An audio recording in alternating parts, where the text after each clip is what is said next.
Hey guys, this is the PS5 DualSense Edge controller. Here's the case, the charger that comes with it, the actual controller, 2 sets of paddles, 4 additional thumbsticks, and lastly, a locking mechanism for the charger.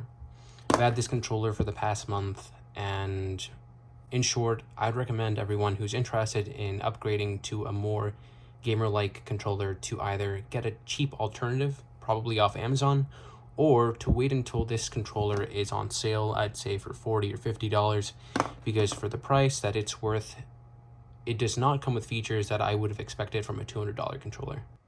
So to get things started, let's look at how this feels in comparison to the existing DualSense controller.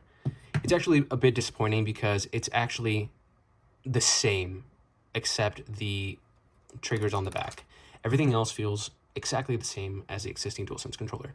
The buttons had the same mushy feeling as they do. It's also just still made of plastic, so nothing premium here.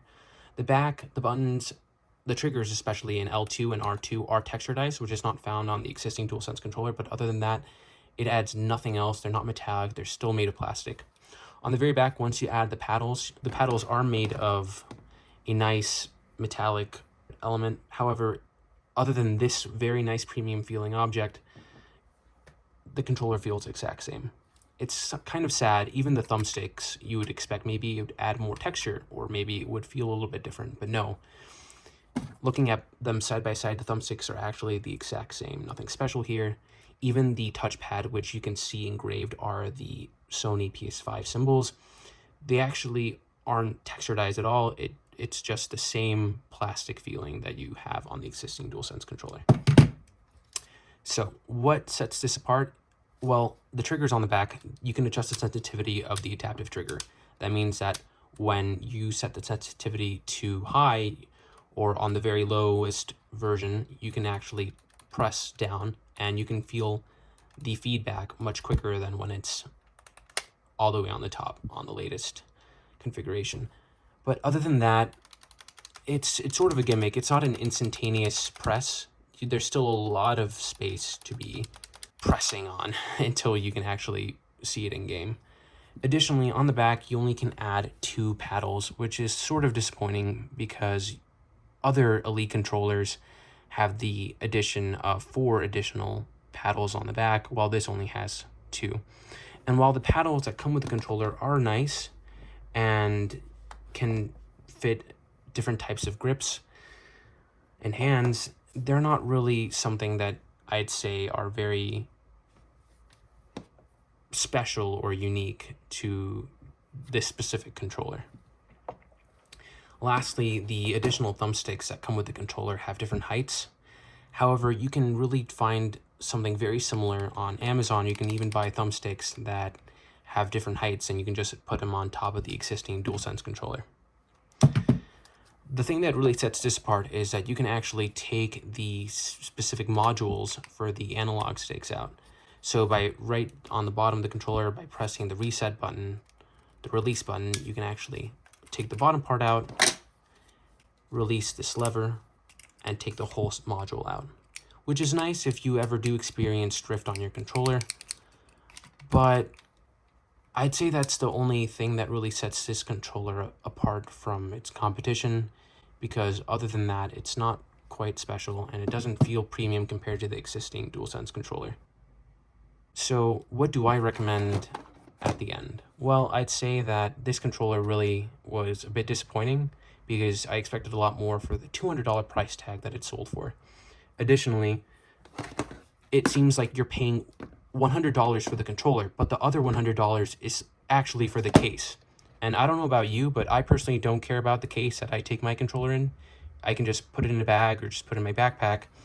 However, this is such a fancy case, and I have no idea. I mean, it's nice, but I ask myself, what am I paying for? Am I paying for the controller, or am I paying for the actual case? Additionally, this case is sold. It has a nice feature to actually charge the controller through the case, which is nice, but I mean, why would you want that? I mean, what's the difference between charging it without being in the case and outside of it? It comes with this locking mechanism for charging so that when you're charging your controller and you stumble or you pull wire, it takes the controller with it. But I just don't understand why you'd need that or why that's important. Perhaps you want your controller to stay charging at all times, or maybe you have pets or small children that might unplug the controller. But at the same time, it seems like a gimmick rather than something that's actually useful. Additionally, if you have this attached to the DualSense Edge controller and you pull on the controller, you have the possibility of actually pulling the entire console. So it's not a great feature to add on this. So I'd recommend one of two things. The first one is actually just buying a very cheap and very simple alternative on Amazon, for example. On Amazon, this is from Extreme Rate. This is an addition to the existing PS5 DualSense controller where you can add 4 paddles on the back. So right here I have K1 through K4, and I can remap them to any of the buttons on the existing DualSense controller. And it also comes with a texturized grip on the back so that you can actually change, how the back of the controller feels, rather than feeling like plastic, like cheap plastic, like the DualSense Edge controller or the existing DualSense controller. It actually has a very nice grip to the existing controller. And it's nice. It does take a little bit of time to actually take apart the controller, but there's a very intricate video that tells you specifically how to set this up, and I'd say this is a great alternative. Even the paddles here feel better or have a better response than the DualSense controller. As you can see, these are very tactile and nice. Well, on these, right, when you attach the back paddle here, for example, it has a very mushy feeling.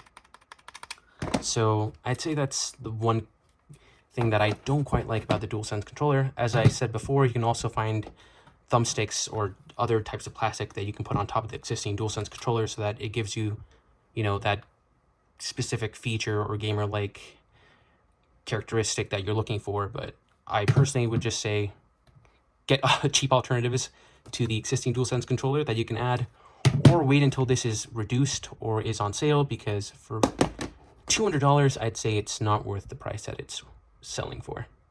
Hey guys, one last thing I forgot to mention is when using the DualSense Edge controller, you actually have the possibility of having different profiles on your controller. That means that by pressing down on these 2 additional triggers, either one actually, you can trigger a different type of profile. So while it comes to the default profile, I set up an FPS profile such that I can jump and do other types of actions with the paddles on the back of the DualSense Edge controller. And it's nice. That means that when you're entering into different types of games, you can easily switch the profile rather than having to manually override a particular setting on the paddles or have to go all the way into settings and change every button again.